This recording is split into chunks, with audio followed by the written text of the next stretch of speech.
বাংলাদেশের ঐতিহ্যবাহী জেলা রংপুর গঙ্গাচড়া থানার অন্তর্গত পশ্চিম মনিরাম জুনিয়র যুব সমাজের উদ্যোগে আজকের এই ঐতিহাসিক তাফসিরুল কোরআন মাহফিল।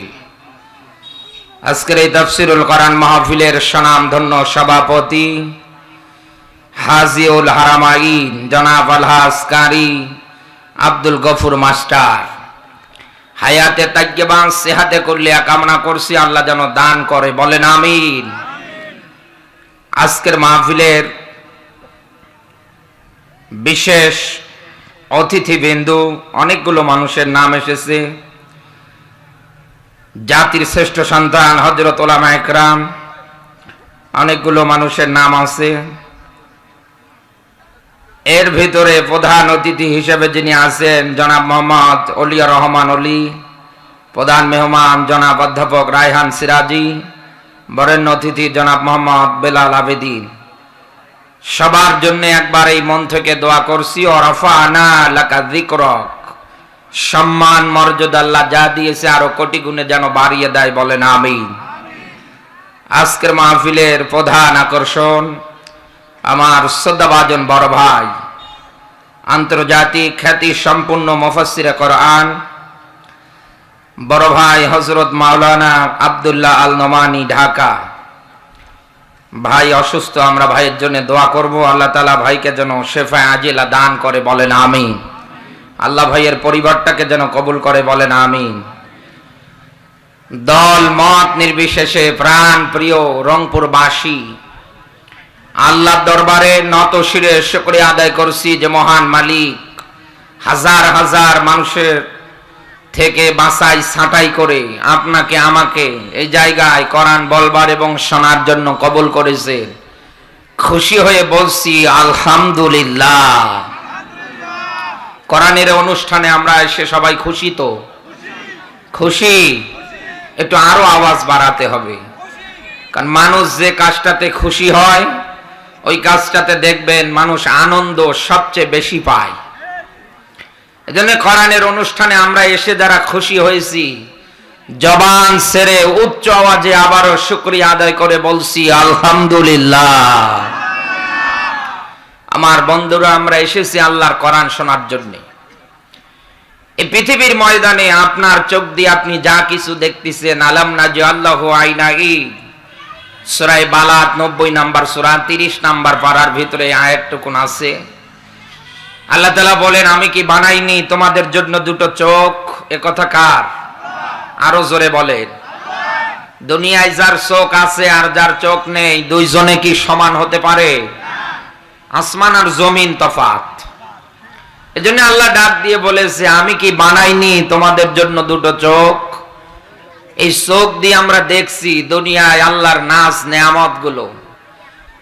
দুনিয়ায় যত নেয়ামতে আপনি আপনার চোখ দিয়ে দেখেন না কেন, এর ভিতরে আল্লাহ তাআলা কোরআনে কারিমে ব্যাখ্যা দিয়েছে, লা ইন শাকারতুম, সূরা ইব্রাহিমের 7 নাম্বার আয়াতের ব্যাখ্যা, আমার নেয়ামত পাওয়ার পরে কেউ যদি নেয়ামতের শুকরিয়া আদায় করে, আমি আল্লাহ নেয়ামত যা দিয়েছি আরো কোটি গুণে বাড়িয়ে দেই। সুবহানাল্লাহ বলতে পারেন না? নেয়ামত বাড়ায় কে? আরো জোরে বলে। নেয়ামতের শুকরিয়া আদায় করলে দুনিয়ায় আপনার নেয়ামত আল্লাহ যা দিয়েছে আরো বাড়িয়ে দেবে। এই পৃথিবীতে যা কিছু দেখছেন চোখ দিয়ে, সবগুলোই নেয়ামত, মানুষের কল্যাণের জন্য আল্লাহ বানিয়েছে। এর ভিতরে উত্তম শ্রেষ্ঠতম একটা নেয়ামত, তার নাম হচ্ছে আল্লাহর কোরআন। কেউ যদি এই নিয়ামতের কাছে জিরো হয়ে আসে, আমার আল্লাহ তাকে হিরো বানাতে 1 সেকেন্ড দেরি করে না। কথা বলে না কেন? সে যেই হোক না কেন। এমনকি বাস্তবতায় উদাহরণ দিতে গেলে যেটা দেখা যাচ্ছে, কোরআনের সঙ্গে যদি একটা মরা কাঠ, যেটাকে আমরা রেহেল বলি, একটা কাপড় দিয়ে পেঁচানো থাকে, যদি কোন ক্রমে এই দুইটার একটা মাটিতে পড়ে যায়, আমরা সঙ্গে সঙ্গে উঠিয়ে আদর করি। কথা বলে না কেন? ও বাংলার মুসলমান, সেই হিসাব অনুসারে মিলিয়ে দেখেন, সামান্য একটা কাপড়, একটা রেহেল, একটা কাঠ কোরআনের সঙ্গে লেগে থাকলে যদি উঠিয়ে মানুষ মহব্বত করে, আদর করে, ভালোবাসা দেখায়, ও কোরআন যদি কারো জীবনে থাকে, তাহলে সব জায়গায় সম্মান যিনি বাড়াবে তিনি কে? আরো জোরে বলেন। এজন্য রাসূল জানিয়েছেন বিদায় হজ্জের ভাষণে, আমি তোমাদের মাঝে দুইটা জিনিস রেখে যাচ্ছি। এক নম্বরে কিতাবুল্লাহ, দুই নম্বরে আমার সুন্নাহ, আমার হাদিস। এই দুইটা জিনিস যদি কোনো মানুষ দুনিয়া আঁকড়িয়ে ধরতে পারে, লাংতা দিল্লু সুপারলেটিভ ডিগ্রি। রাসূল জানিয়েছেন এই জাতি কোনোদিন মার খাবে না, এ জাতি কোনোদিন অপমানিত হবে না, লাঞ্ছিত হবে না।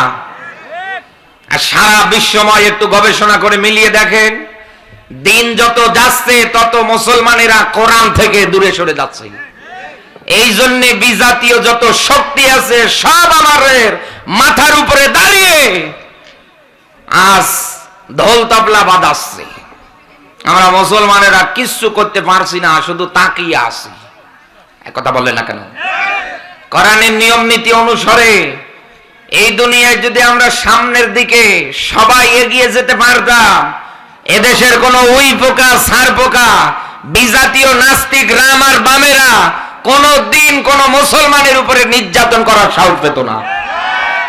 মুসলমান সিংহের জাত, বীরের জাত। যদি মারা যায় ও শহীদ, আর যদি বেঁচে থাকে তো গাজী। হযরত ওমর, হযরত আবু বকর, এনাদের জীবনে আল্লাহর কোরআন ছিলেন। সম্মান বাড়িয়েছে যিনি, তিনি কে? আরো জোরে বলেন। বেঁচে থাকতেই আল্লাহ জান্নাতের সার্টিফিকেট দিয়ে দিয়েছিলেন। পরক্ষণে আল্লাহ আয়াতে ব্যাখ্যা দিয়ে বলেছে, কোরআনে নিয়ামত কেউ যদি পাওয়ার পরেও না শুকরিয়া আদায় করে, যদি না মানে, তার জন্য রয়েছে আযাব, তার জন্য রয়েছে শাস্তি। সূরা তাহার 124 নম্বর আয়াত। এই আয়াতটার সঙ্গে একটু মেলান। আল্লাহ তাআলা বলেন, আমার জিকির নামক কিতাব থেকে কেউ যদি মুখ ফিরে নেয়। অনেকে তো জিকির বলতে শুধু নারী পুরুষ এক জায়গায় দাঁড়িয়ে হু হু করা জিকির মনে করেন। এখানে আলেম যারা বসে আছে জিজ্ঞাসা করেন, আল্লামা সৈয়দ রহমাতুল্লাহ আলাইহি জানিয়েছে কোরআনের একটা দুইটা নাম না, 55টার অধিক নাম। কোন জায়গায় জিকির, কোন জায়গায় নূর, কোন জায়গায় শেফা, কোন জায়গায় হুদা। বলেন না আল্লাহু আকবার। সমষ্টিগত সব দিক দিয়ে এই নামগুলো অনুসারে শুধু কোরআনকেই বোঝানো হয়েছে। আল্লাহ তাআলা বলেন, আমার এই জিকির নামক কিতাব যদি কারো জীবনে থাকে, আমি আল্লাহ সম্মান বাড়াই। আর যদি না থাকে, মাই শাতাং দঙ্কা, দুনিয়ার জীবনটা আমি আল্লাহ তার জন্য আটো সাটো করে দেই। এবার দঙ্কার ব্যাখ্যা দেখি কি তথ্য আসে এখান থেকে। সংকীর্ণময়, আটো সাটো। মুফাসসির একরাম ব্যাখ্যা দিয়েছেন, এই আয়াতের অনুসারে কবরকে বোঝানো হয়েছে। একটা খারাপ মানুষ যখন কবরে যাবে, পাপী মানুষ যখন কবরে যাবে, কবর তার জন্য আটো সাটো হবে। এমন ভাবে চাপ দেবে, ডান পাজর ভেঙে বাম পাজরে ঢুকবে, বাম পাজর ভেঙে ডান পাজরে ঢুকবে। এটা কবরের শাস্তি। আর দুনিয়ার শাস্তির ক্ষেত্রে তাকিয়ে দেখবেন, লক্ষ লক্ষ টাকার মালিক চা খাবে এক কাপ, তাও চিনি ছাড়া। এক কথা বললেন না কেন? এ আযাব কার? এ শাস্তি কার? মেয়েটা দেখবেন পরকীয়ায় টপ লিস্টে, ছেলেটা গাঁজা ছাড়া কিচ্ছু বোঝে না। এলাকায় বিচার করতে করতে অবস্থা শেষ, বেচারার মান সম্মানও শেষ, শেষে মুখ দেখাতে পারে না। শেষে কি করবে? নিজেই বন্দুকের নল মাথায় ঠেকিয়ে দুনিয়া থেকে বিদায়। আমার বন্ধুরা, এই পৃথিবীতে কোরআনে কারীম নিয়ামত আকারে আল্লাহ খেলা করার জন্য দেয় নাই। কোরআনের দাবি অনুসারে বলছি, লিতুখরিজান নাসা মিনাল যুলুমাতি ইলান নূর। আয়াত আমরা সবাই জানি।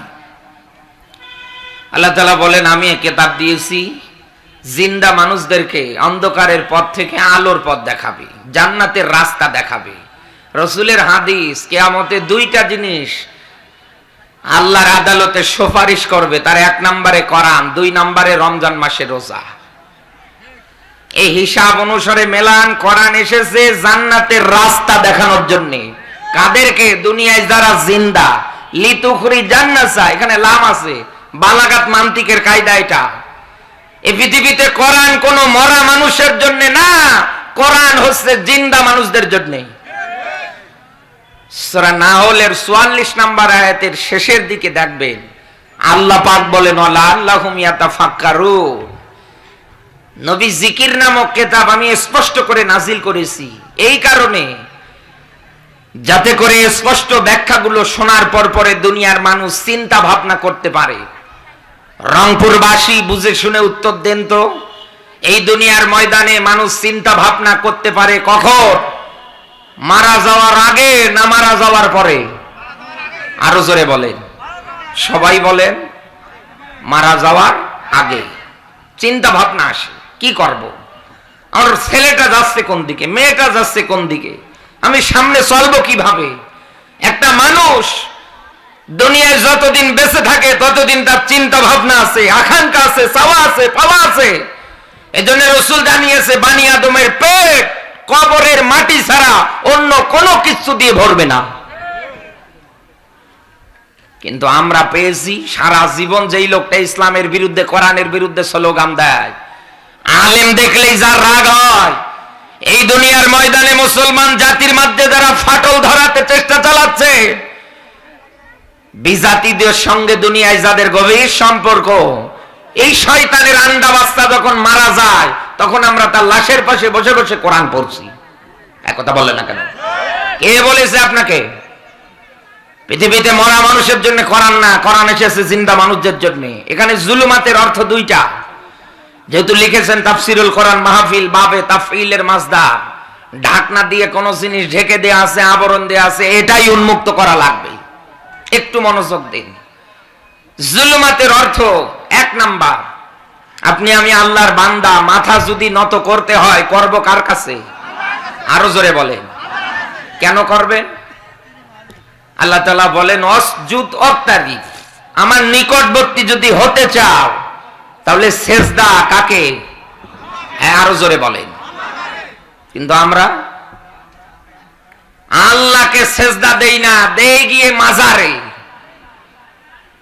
আল্লাহর রাস্তায় বিলাতে চাই না, টাকা দিয়ে আসি মরা বাবার আস্থা নাই। আরে ভাই, একটা মানুষ বেঁচে থাকলে তার টাকার দরকার হয়, এক কথা বলেন না কেন? কিন্তু যে মারা গিয়েছে ওর আবার কিসের টাকার দরকার? বাড়ির পাশে অসুস্থ মানুষ, তাকে দেন। রাস্তাঘাটে অসুস্থ মানুষ চলতে পারছে না, টাকা দেন তাকে। কিন্তু আপনি মরা বাবার মাজারে গিয়ে টাকা দেন। ওই মরার চাইতে এই জিন্দা মানুষটার টাকার প্রয়োজন এখন বেশি। যেখানে দেওয়া দরকার ওখানে না দিয়ে আপনি অন্য জায়গায় দিচ্ছেন।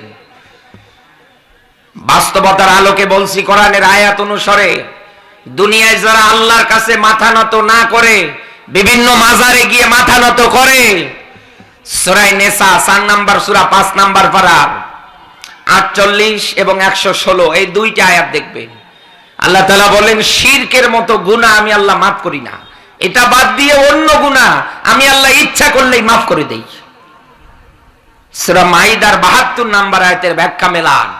আল্লাহ তাআলা বলেন দুনিয়ায় যারা আমার সমকক্ষ কাউকে দাঁড় করায়, অংশীদার সাব্যস্ত করে, আমি আল্লাহ এদের জন্য আমার বানানো জান্নাতটা হারাম করে দিয়েছি। তাহলে এখান থেকে কি বুঝলে? পৃথিবীতে কোরআন এসেছে, আল্লাহর নূর, হুদা, শেফা এসেছে জিন্দা মানুষগুলোকে শিরিক বেদাতের যত পথ আছে সবগুলো থেকে বের করে একমাত্র আল্লাহর কাছে মাথাটা নত করানোর জন্য। জীবনের সর্বক্ষেত্রে মাথা নত হবে কার কাছে? আরো জোরে বলেন। এবার 2 নাম্বার বলছি, ইন্নাল্লাহা ইয়া'মুরু বিল আদলি ওয়াল ইহসান, সূরা নাহল 16 নাম্বার সূরা 14 নাম্বার পারা 90 নাম্বার আয়াত। ইয়া'মুরু আমরের সিগা। আল্লাহ তাআলা বলেন আমার আদেশ, বিচার যদি করতে হয় অবশ্যই ন্যায় ইনসাফ পূর্ণ বিচার কায়েম করতে হবে। তথা এই দুনিয়ায় যত ইনসাফ বিরোধী কাজ আছে সবগুলোকে লাঠি মেরে ফাহকুম বাইনান নাসি বিল হক, বিচার করতে হলে সত্য এবং ন্যায় আকারে করা লাগবে। এই আদেশ কার? বিচারের নামে কোন জায়গায় যেন অবিচার, জুলুম, নির্যাতন চালানো না হয়। মানুষের তৈরি করা আইন দিয়ে যতই বিচার হোক, যতই কিছু হোক, কোনদিন দুনিয়ায় 100% ন্যায় বিচার কায়েম করতে পারবে না। কারণ আল্লাহ নিজে জানিয়েছে ইয়াকুলুনা হাল্লানা মিনাল আমরি মিন শাইইন উলিনাল আমরা আল্লাহু লিল্লাহ। নবী আইন বানানোর অধিকার ক্ষমতা দুনিয়ার কারো হাতে নেই। আইন যিনি বানিয়েছে তিনি কে? আরো জোরে বলেন। একেবারে অ্যান্টিবায়োটিক। আপনার জ্বর যদি 3 দিন 7 দিন 21 দিন হয়ে যায়, ডক্টর অ্যান্টিবায়োটিক দিলে আপনার জ্বর সেরে যায়। আল্লাহ ওই রকম কোরআনে অ্যান্টিবায়োটিক আইন দিয়েছে, চোর যদি ধরা পড়ে, ও যদি অভাবে চুরি করে, তাহলে বিচারটা অন্যরকম, যে অভাবে পড়ে চুরি করেছে। কিন্তু যেই লোকটার স্বভাব চুরি করা, টেবিলের নিচ দিয়ে নেওয়া, লক্ষ লক্ষ কোটি টাকা বাইরে পাচার করা, এরকম চোর যদি স্বভাবের ধরা পড়ে, সূরা মায়েদার 38 নম্বর আয়াতে আল্লাহ আইন অ্যান্টিবায়োটিক আকারে দিয়েছে, ওর হাত কেটে দাও। এক কথা বললেন না কেন? এই দেশে একটা চোরের বিচার আপনি এরকম করে হাত কেটে করেন, তাকিয়ে দেখবেন আরো 8-10টা চোর যারা এখন চুরি করার মনস্থ হয়ে তৈরি হচ্ছে, ওরা এমনি চুরি করা বন্ধ করে দেবে। কিন্তু আমরা 3 মাস জেলের কাহিনী সাজিয়েছি। চুরি করার পরে যায় জেলখানায়, গিয়ে দেখে ডাকাত বসে আছে। কি গো, এখানে কেন? বলছে চুরি করতে ধরা পড়েছিলাম। বলছে তাই নাকি? আপনি কি করেছেন? বলে আমি ডাকাতি। বলছে দেখো, তোমার সময় যেহেতু 3 মাস বা 6 মাস বা 1 বছরে, থাকো, ডাকাতি কেমনে করা লাগে আমি তোমারে শেখাবো। আর একজনের সঙ্গে দেখা, কি গো তোমার কি অপরাধ? বলছে আমি মানুষ কেটে এসেছি। তো যা হত্যা করে এসেছে, খুন করে এসেছে। ডাক দিয়ে বলছে কোনো চিন্তা নেই, তুমি এই জায়গায় থাকো, কেমনে মানুষ হত্যা করা লাগে, কাটা লাগে আমি তোমারে শেখাবো। যাচ্ছে চোর, বের হচ্ছে ডাকাত, যাচ্ছে চোর, বের হচ্ছে মানুষ হত্যাকারী। এক কথা বলে না কেন? এটাই দুনিয়ার বিচার ব্যবস্থা মানুষের তৈরি করা যদি হয়। এই জন্য বলছি বন্ধু, দুনিয়ায় কোরআন এসেছে, ইনসাফ বিরোধী যত কাজ আছে, অন্যায় অবিচার যা কিছু আছে, সবগুলো থেকে মানব জাতিকে বের করে এই দুনিয়ায় আল্লাহর বিচার ব্যবস্থা কোরআনের নিয়ম অনুসারে কায়েম করানোর জন্য। এতদিনে যারা এই বিচার ব্যবস্থা কায়েম না করে একাধারে নির্যাতনের স্টিম রুলার গুলো মানুষদের উপরে চালিয়েছে, আমি আপনাকে বলছি বন্ধু, কোরআনের ব্যাখ্যা অনুসারে জীবনটা এবার মিলিয়ে বাড়ি যাবেন। আল্লাহ পাক বলেন, ইন্নাল্লাযীনা ফাতানুল মুমিনিনা ওয়াল মুমিনাত। বলেন আল্লাহু আকবার। সূরা বুরুজ 85 নাম্বার সূরা 30 নাম্বার পারার এটা পাবেন আপনি। 1 নাম্বার রুকুর 10 নাম্বার আয়াতের ব্যাখ্যা। ইন্না মানে নিশ্চয়, আল্লাযী অতঃপর যারা, ফাতানু শব্দের শাব্দিক অর্থ বিপদে ফেলা, কষ্ট দেওয়া। এই গঙ্গাচড়ার মানুষদের এখন মনে আসতে পারে, এই দুনিয়ার ময়দানে কাদেরকে বিপদ আর কষ্টের মধ্যে ফালিয়ে দেবে বিচারের নামে অবিচার করে। আমার আল্লাহ এই জায়গায় কত সুন্দর করে ব্যাখ্যাটা নোট করেছি। আল্লাহ পাক বলেন মুমিন শব্দটা পুরুষবাচক, এরপরে শব্দ আল্লাহ দিয়েছে মুমিনাত, এটা স্ত্রীবাচক। তাহলে এখান থেকে বাংলা অর্থ যেটা দাঁড়াচ্ছে, এই দুনিয়ার ময়দানে নিশ্চয় যারা বিপদ আর কষ্টের মধ্যে ফালিয়ে দেয় মুমিন নর এবং নারীদেরকে। কথা কার? আরো জোরে বলেন। আল্লাহ পাক বলেন এদের জন্য আমার স্পষ্ট ব্যাখ্যা, ফালাহুম আযাবু জাহান্নাম, শেষের ব্যাখ্যা মেলাবেন হারিক, একেবারে জাহান্নামের যন্ত্রদায়ক কঠিনতম আযাব, শাস্তি যিনি দেবে তিনি কে? এবার বাস্তবতায় মেলাম, এই যে তাম দুনিয়াটার তুলনায় সূর্য 13 লক্ষ গুণ বড়, এই সূর্যের মধ্যে তাপমাত্রা আছে 1,40,00,000 আমাদের দেশের হিসাব অনুসারে সূর্য থেকে আলো আসতে সময় লাগে 8 মিনিট, অথচ আলো 1 সেকেন্ডে যেতে পারে 1,86,000 মাইল। এত দূর দূর থেকে সূর্য যখন তার আলোক রশ্মিটা ছেড়ে দেয়, আমরা এই জায়গায় যারা গ্রাম্য মানুষ, আমি নিজেও তো একজন কৃষকের ছেলে, আমার বাবা একজন কৃষক মানুষ। ছোটবেলায় দেখতাম মা আমারে সুন্দর করে টিফিন বাটিতে ভাত দিতেন মাঠে নিয়ে যাওয়ার জন্যে। আমি আমার বাবা আমার ভাইদের জন্য খাবার হাতে করে করে নিয়ে যেতাম। গিয়ে দেখতাম আমার ভাই আমার বাবারা কাজ করতেছে ওই জায়গার মধ্যে, গায়ের মধ্যে যে গেঞ্জি পরেছে, এই গেঞ্জির ভিতরের অংশটুকুন শরীরের ভালো আছে, কিন্তু এই গেঞ্জির হাতা থেকে শুরু করে যে অংশটুকুন বাইরে ছিল, এত পরিমাণে সূর্যের তাপ, মনে হয় একটা কালো কালো আবরণ দাগ পড়ে গিয়েছে। এত দূর থেকে সূর্যের তাপই যদি মানুষের দেহের মধ্যে এত পরিমাণে একটা কালো কালো দাগ যদি পড়ে যেতে পারে, ও বাংলার মুসলমান, এই দুনিয়ার আগুন যদি আপনার হাতে লাগে তো হাত টুকুনে জ্বলবে। রাসূল জানিয়েছেন জাহান্নামের আগুন যদি কারো হাত স্পর্শ করে ফেলে, সঙ্গে সঙ্গে কলিজাটা পর্যন্ত জ্বলে ছারখার হয়ে যাবে। লা ইয়ামুতু ফিহা ওয়া লা ইয়াহইয়া, ওই জাহান্নামের মধ্যে আপনি পড়ে গেলে মরবেনও না বাঁচবেনও না, মরা বাঁচার মধ্যবর্তী স্থানে আপনি থাকবেন।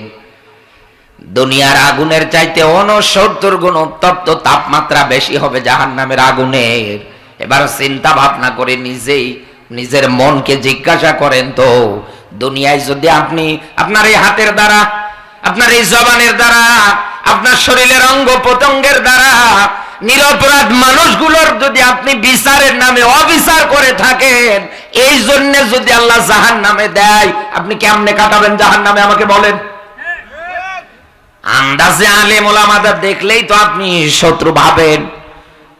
টুপিওয়ালা এদেরকে ধরো আর দুনিয়া থেকে বিদায় করে দাও, এই স্লোগান তো আপনি দেন। এই দুনিয়ার ময়দানে টুপিওয়ালারা জীবনের রিস্ক নিয়ে হলেও কোরআন হাদিসের বাস্তব কথাগুলো এই জন্যই বলে, যাতে আপনি এই রকম একটা জাহান্নাম থেকে বাঁচতে পারেন। কিন্তু আপনি তো বোঝেন না, আন্দাজে আমাদের বিরুদ্ধে কথা বলেন, আমাদেরকে রাজাকারের ট্যাগ লাগিয়ে দেন, ধর্ম ব্যবসায়ী বলে পর্যন্ত আপনি গালিগালাজ করেন। ও বাংলার মুসলমান, এই দুনিয়ায় যারা এই কথাগুলো বলে, এদের মতো কথা কপাল পোড়া হতভাগার দুনিয়ায় আর একটাও নেই। এই জন্য কোরআনে কারীমের ব্যাখ্যা, ইন্নাল্লাযীনা কাফারু সাওয়াউন আলাইহিম আনযারতাহুম, সূরা বাকারার 6 নাম্বার আয়াত, এটা 2 নাম্বার সূরা 1 নাম্বার পারার 1 নাম্বার রুকুর 6 নাম্বার আয়াত মেলাবেন। নবী দুনিয়ায় যারা কাফের, এদের কাছে গিয়ে আপনি কোরআনের দাওয়াত আকারে যতই সতর্ক করেন, যতই কিছু বলেন না কেন, লা ইউমিনুন, নবীরা কোনদিন দুনিয়ায় ঈমান আনবে না। কিন্তু আমার বাস্তবতা অনুসারে যেটা আমি দেখতে পাচ্ছি এই চোখ দিয়ে, আমার এই জায়গার মধ্যে যারা উপস্থিত হয়ে কথাগুলো শুনতেছেন, একজনও কিন্তু হিন্দু না, বৌদ্ধ না, খ্রিস্টান না। কথা বলে না কেন? এখানে যারা উপস্থিত সবার পরিচয় একটা, আকালা ইন্নানি মিনাল মুসলিমিন, আমরা সবাই মুসলমান। তারপরেও কেন আমাদের এই ওয়াজগুলোতে কাজ হচ্ছে না? কত করে বলা হয় আপনি মানুষের উপরে জুলুম ছেড়ে দেন, অন্যায় ভাবে মানুষের জায়গা জমি দখল চাঁদাবাজি বন্ধ করেন, আপনি তো করেন না। আন্দাজে চিল্লান, আন্দাজে লাফান। কিন্তু কোরআনের আয়াত তো বলছে, নবী যারা কাফের, এদেরকে দাওয়াত দিলেই কি না দিলেই কি, সতর্ক করলেই কি আর না করলেই কি, নবী কোনদিন দুনিয়ায় এরা ঈমান আনবে না। নিশ্চয়ই এই জায়গার মধ্যে গভীর কিছু তথ্য লুকিয়ে আছে, ওইটাই আমরা এবার বের করব। কেন আজকে আমাদের এই বাস্তবমুখী আলোচনাগুলোতে কাজ হচ্ছে না? কেন মানুষগুলো এই দুনিয়ায় ইসলামের পথে, কোরআনের পথে ফিরে আসে না? এইটা এবার বের করব।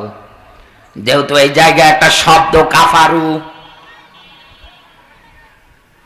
এবার আমাদের এখান থেকে ভালো করে চেনা লাগবে দুনিয়ায় কাফের কারা।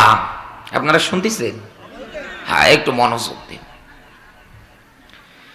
সূরা বাকারা 2 নাম্বার সূরা, 1 নাম্বার পারা 4 নাম্বার পৃষ্ঠার 4 নাম্বার রুকুর 39 নাম্বার আয়াত দিয়ে দলিল দিচ্ছি এই দুনিয়ার ময়দানে কাফের কারা।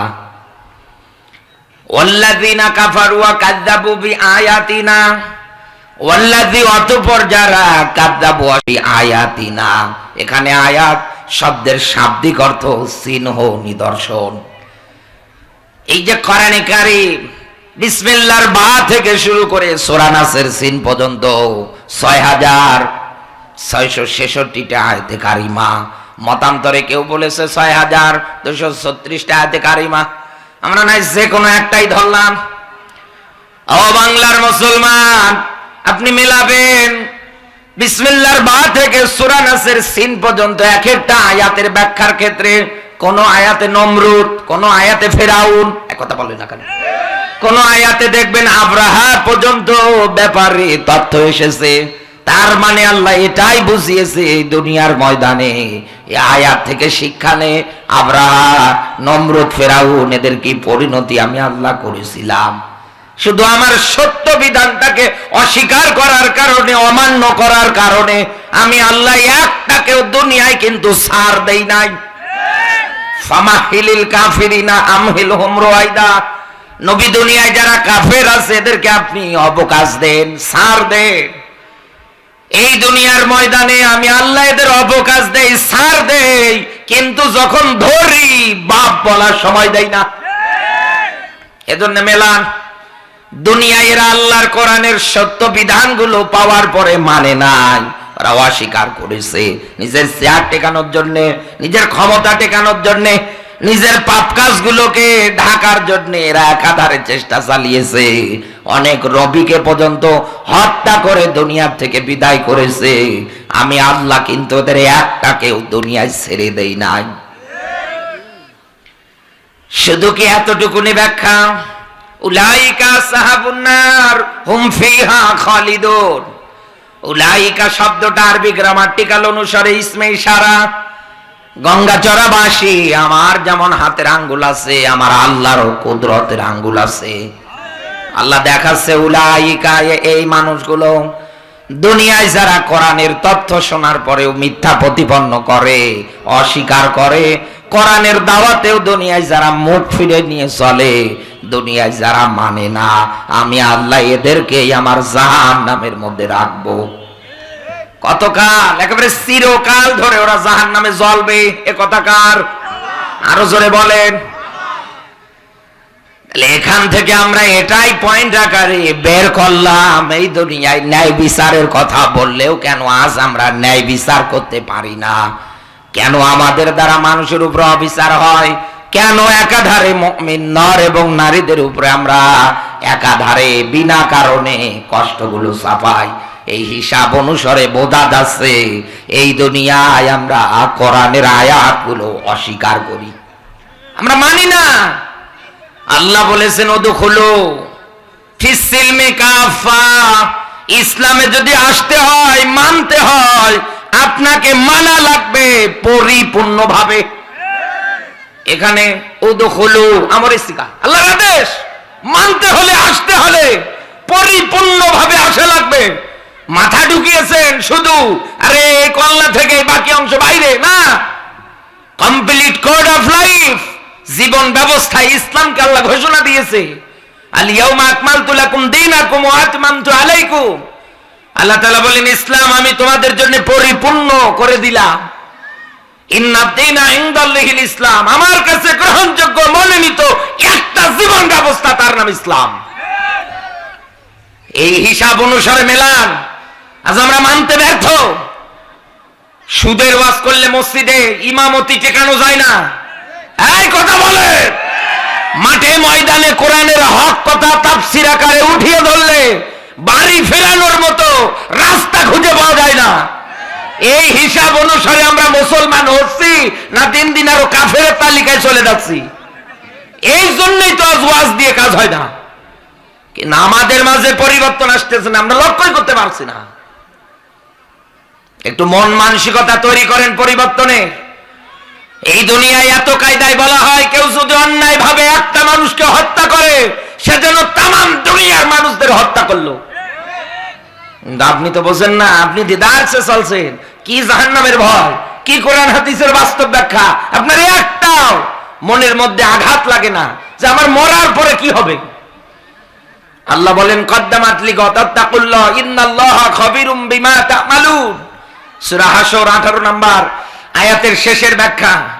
আল্লাহ তাআলা বলেন বান্দা তুই আমাকে ভয় কর, আগামী কালকের জন্য কি জোগাড় করতেছি চিন্তা ভাবনা কর। এ কথা কার? আরো জোরে বলেন। কিন্তু আমাদের আজ কোনো চিন্তাই হয় না, আসেই না মনে। আমার বন্ধুরা ভালো করে বুঝবেন, এখানে হাফেজ আলেম যারা বসে আছে জিজ্ঞাসা করে দেখেন, আমি সূরা বুরুজের 10 নম্বর আয়াতটার ব্যাখ্যা করতে গিয়ে মাঝখানের একটু শব্দ বাদ দিয়েছিলাম। সেই শব্দটুকুন হচ্ছে সুম্মা লাম ইয়াতুবু। মুমিন নর এবং নারীদেরকে বিপদ আর কষ্টে ফেলার পরে দুনিয়ায় যারা তাওবা বিহীন অবস্থায় মারা যাবে, আমার আল্লাহ তাদেরকে জাহান্নামের মধ্যে রাখবে। এ কথা কার? আরো জোরে বলেন। এবার আপনার ব্রেন বুদ্ধিটা দিয়ে একটু সাধারণ ভাবে চিন্তা করেন তো, যেই লোকটা অন্যায় ভাবে বিচারের নামে নাটকীয়তা সাজিয়ে 50 বছর কোরআনের পাখিকে দুনিয়ার থেকে বিদায় করে দিলেন, অন্যায় ভাবে আলেমদেরকে জেলখানার মধ্যে আটকালেন, এদেশের হাজার হাজার ছাত্র ছাত্রীদের জীবনগুলো পর্যন্ত কেড়ে নিলেন, এরকম টপ টু টপ আসামি তালিকায় যারা আছে তাদেরকে আমার আল্লাহ এই জায়গার মধ্যে তাওবার ব্যাখ্যা দিয়েছে। আল্লাহ বলেন সুম্মা লাম ইয়াতুবু, ও যদি তাওবা বিহীন অবস্থায় মারা যায় ও জাহান্নামে যাবে। এর রায় কার? আরো জোরে বলেন। এখন আমাদের এই জায়গার মধ্যে প্রশ্ন, আমার আল্লাহ কেন তাওবার ব্যাখ্যাটা দিলেন? এখানে তো অন্য শব্দ দিতে পারতেন। তাফসীর মাহফিল, কোরআনের মাহফিলে এই জন্য আসতে হয়, উপস্থিত হতে হয়, কারণ কোরআনটা গবেষণা করার মতো বিষয়। আল্লাহ পাক বলেন আফালা ইয়াতাদাব্বারুনাল কোরআন, কি হলো তোমাদের, কেন তোমরা কোরআন নিয়ে গবেষণা করো না? আম আলা কুলুবিন আকফালুহা, নাকি তোমাদের অন্তঃকরণে তালা ধরেছে, মরিচা ধরেছে, জং ধরেছে? কথা কার? নবীজি জানিয়েছেন এই দুনিয়ার ময়দানে কোরআন নিয়ে কেউ যদি 1টা ঘন্টা সময় গবেষণায় ব্যয় করতে পারে, 60 থেকে 70 বছর বেঁচে থাকবার মতো নাফল ইবাদতে সওয়াব আল্লাহ তার আমলনামায় দিয়ে দেয়। বুখারী মুসলিমের যৌথ হাদিস বলছি একটা, বিশ্ব নবীর একজন সাহাবী, নাম তার উসাইদ ইবনে হুযাইর, রাতের বেলা আল্লাহর কোরআন যখন খুলে খুলে তেলাওয়াত করছে, পাশের ঘরে একটা ঘোড়া বাঁধা ছিল, ঘোড়াটা লাফাদাফা শুরু করছে, তেলাওয়াতটা বন্ধ করে দিয়ে ঘোড়ার ঘরে গিয়ে তাকিয়ে দেখছে ঘোড়া লাফেও না, ঝাঁপেও না, চুপ করে জায়গায় স্টপ। উনি আবার এসে কোরআন পড়ছে, আবার লাফাচ্ছে, আবার দেখছে ঘোড়া লাফায় না, স্টপ, আবার পড়ছে তো আবার লাফাচ্ছে। হঠাৎ করে দরজার সামনে দাঁড়িয়ে আকাশের দিকে তাকিয়ে দেখছে নক্ষত্র রাশিগুলো তার দরজা বরাবর মিটমিট মিটমিট করে আলো দিচ্ছে। নবীজির কাছে গিয়ে ডাক দিয়ে বলছে, হ্যাঁ নবী, এই এই ঘটনা আজকে আমার সঙ্গে ঘটেছে। নবীজি ডাক দিয়ে বলছেন, ও সাইদ, তোমার দৃষ্টিতে এগুলো আকাশের তারকারাজি ছিল, কিন্তু এগুলো আকাশের তারকারাজি না, এগুলো আল্লাহর ফেরেশতা। তুমি যখন কোরআন পড়তেছিলে, আল্লাহর এই ফেরেশতাগুলো তোমার আমল নামায় নেকি লেখার জন্য প্রতিযোগিতা করতেছিল।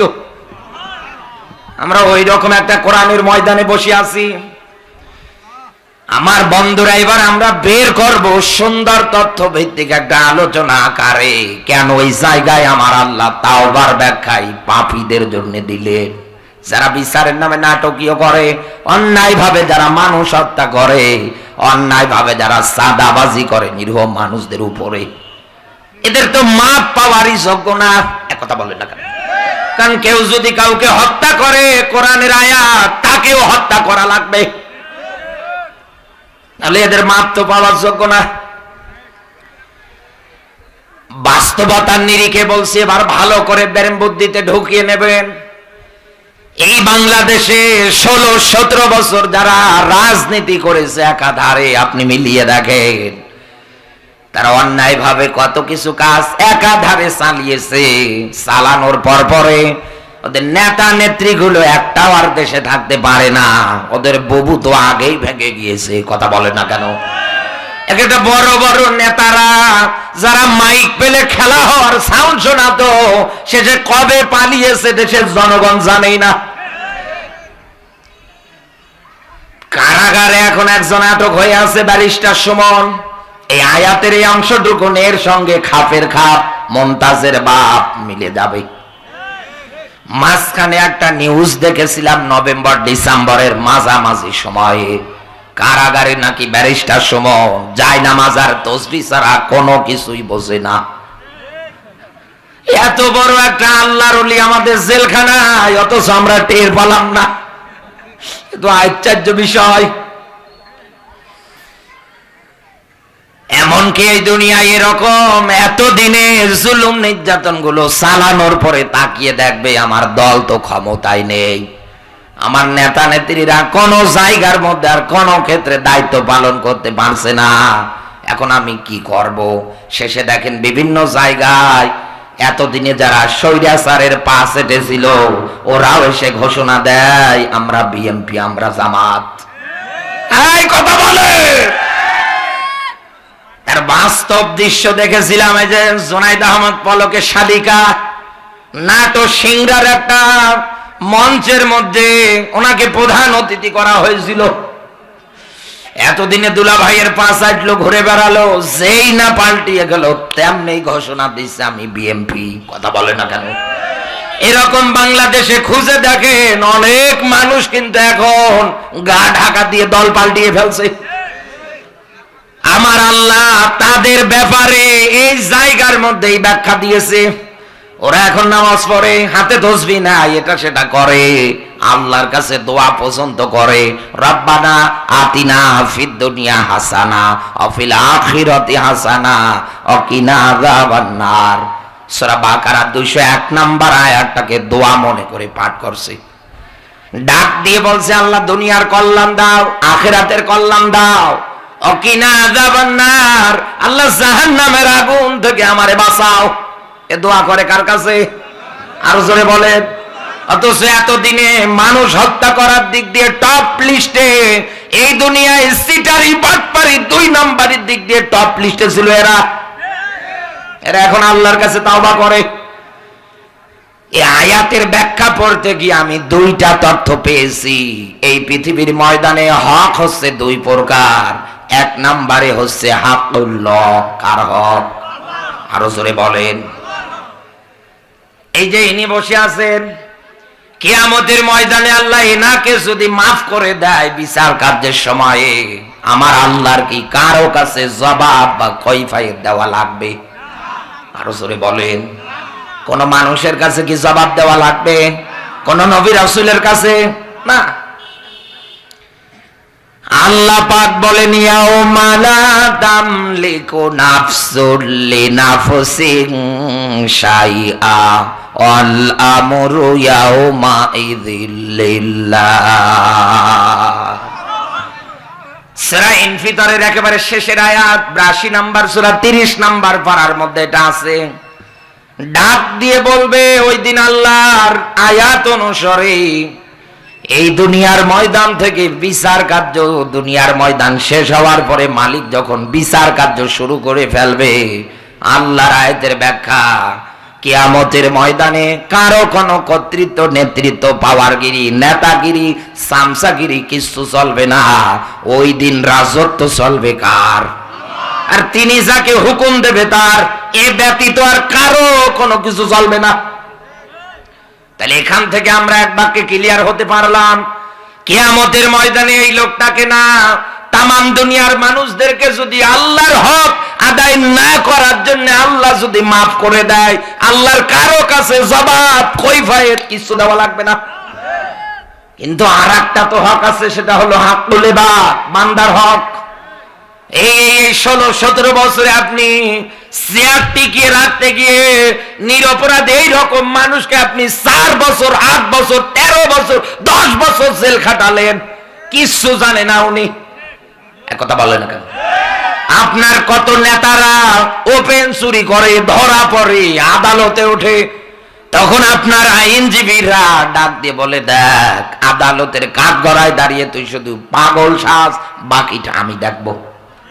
শেষে ভালো মানুষ পাগল সেজে বের হয়ে আসে। এই কথা বলে। কিন্তু এরকম নিরপরাধ মানুষদেরকে আটকানোর পরে যে অপরাধ করে নাই ওইটা আরো ডাবল করে ঢুকিয়ে দেয়। অবস্থা দাঁড়িয়েছে আমাদের ওই যে বাচ্চা হাজ্জাজ বিন ইউসুফের সময়ের মতো। প্রচারে এসে ডাক দিয়ে বলছে বাচ্চা নামদার, আপনি এমন এমন কাজ করেন, আপনার জন্য সমাজে আমরা মুখ দেখাতে পারি না। ডাক দিয়ে বলে দেখো আমি দেশের রাজা, প্রেসিডেন্ট, আমার রাষ্ট্রে আমাকে গালিগালাজ করে, অথচ আমি জানি না একদিন ছদ্মবেশে বের হব। তরবারিটা লুকিয়ে ছদ্মবেশে মুখ ঢেকে বের হয়েছে।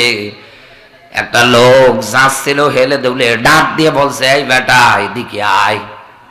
বলতো, তোর দৃষ্টিতে বাচ্চা হাজ্জাজ বিন ইউসুফ লোকটা কেমন? ও একবারে ঘোষণা দিচ্ছে, তো জালেম, তো বাটপার, ওর মতো স্বৈরাচার দ্বিতীয় আর একটা রাজ্যের মধ্যে নেই। যা গালিগালাজ দেওয়া দরকার সব দিয়ে যাচ্ছে। আস্তে করে মুখের কাছ থেকে রুমালটা সরিয়ে ডাক দিয়ে বলছে, দেখ তো তুই আমারে চিনতে পারিস কিনা। দেখার পর পরে চমকে উঠেছে, মনে মনে ভাবছে আজকে তো আমার আর কল্লা থাকবে না, ঘাড় থেকে আলাদা করে ফেলবে। শেষেও ডাক দিয়ে বলছে, বাচ্চা নামদার, আপনি কি আমারে চেনেন? বলে না। বলে, আমিও এই এলাকার এই লোক যার সপ্তাহে 3 দিন মাথা খারাপ হয়, আর আজকেই 1 তারিখ। বাচ্চা বলছে, তুই পাগল, পাগলের তো কোনো বিচার নেই, এই জন্য তোরে ছেড়ে দিলাম। তুই যদি ভালো হতে আজকে কল্লা নিয়ে বাড়ি যেতে পারতি না। আমাদের দেশের ক্ষেত্রেও দাঁড়িয়েছিল এই রকম। অপরাধ করে, ধরা পড়ে, আদালতে যায়, পাগল সাজে বের হয়ে আসে। আর এনার মতো মানুষকে ধরার পরে কিচ্ছু জানে না, বলে জঙ্গির বড় লিডার। এই কথা বলে। আমির হামজা ভাইকে গ্রেফতার করার পরে পরিবারের কাছে ফোন দিয়ে বলছে, এতগুলো টাকা দেন, 12 লাখ 8 লাখ টাকা দেন, নইলে কিন্তু আপনার ছেলে কোনোদিনও জেল থেকে বের হতে পারবে না। যা মামলা দেওয়া দরকার আমরা সবগুলো একাধারে দেব। শেষে শুধু একটা মামলা দিয়েছিল, জঙ্গির মামলা। টাকা দেওয়ার জন্য আর কোনো মামলা দেয়নি।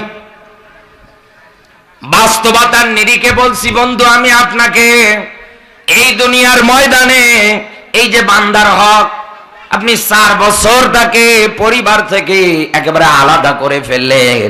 এই 4 বছর ওনার সন্তানের হক ছিল, মা বাবার হক ছিল, একথা বললেন না কেন? উনি যদি কোরআন প্রচার করে থাকে তো এদেশে 64টা জেলা না, বিশ্বের অনেক রাষ্ট্রে সফর করেছে। এই মানুষগুলোকে কোরআন শোনার এই হক থেকে আপনি দূরে রেখেছিলেন, একটাও তো আপনি আদায় করতে দিলেন না। আল্লাহর ব্যাখ্যা, বান্দার হক বান্দা যতদিন না মাফ করবে ততদিন আমি আল্লাহ মাফ করব না। এই যে এখন যারা সাধু হয়ে ঘুরতেছেন, আমি আপনাকে কানে আঙ্গুল দিয়ে দেখাচ্ছি, বান্দার হক বান্দা যদি মাফ না করে আমার আল্লাহ মাফ করবে না। না, আপনি তো বিশাল আল্লাহর ওলি হয়ে বসে আছেন, আপনি তো বিশাল কিছু একাধারে হয়ে বসে আছেন। এই জন্য আমি আপনাকে বলছি, একটু সাবধান হন, একটু সতর্ক হন। মাপ চাওয়ার ক্ষেত্রে অন্তত মেলান অপরাধটা আল্লাহর কাছে না বান্দার কাছে। অপরাধটা এই দুনিয়ায় আলেমের কাছে না জালেমের কাছে? এই কথা বলে, ওর কাছে কি মাপ চাওয়া লাগবে আপনাকে? কিন্তু আমরা পাল্টিয়ে ফেলেছি, হাতটাই শুধু আল্লাহর কাছে। আল্লাহর হক, আবারও বলছি, আল্লাহ যদি মাফ করে দেয় এটা আল্লাহর বিষয়, কিন্তু বান্দার হক যদি আপনি নষ্ট করে থাকেন, সে যেই হোক, ওইনি যতদিন মাফ করবে না ততদিন আল্লাহ মাফ করবে না। এই হিসাব অনুসারে মেলান। এই জায়গায় আমরা অনেক মানুষ বান্দার হক নষ্ট করার ক্ষেত্রে একেবারে টপ লিস্টে উঠে বসে আছি। মসজিদের সামনের কাতার ছাড়া বসে না, অন্যের জমি রাইল কাটা জব। এই কথা বলে, ওনার পুরো জমি সমস্যা নেই, ওনার সমস্যা শুধু আইলে ওখানে গিয়ে কোদাল দিয়ে ঠোকো খোঁচাবে। কেন এটা করেন আপনি? কেন করেন? কোন কারণে করেন? হিসাব মেলান। আল্লাহর কথাবার্তা, আল্লাহর কোরআনের ব্যাখ্যা ঠিক এরকম।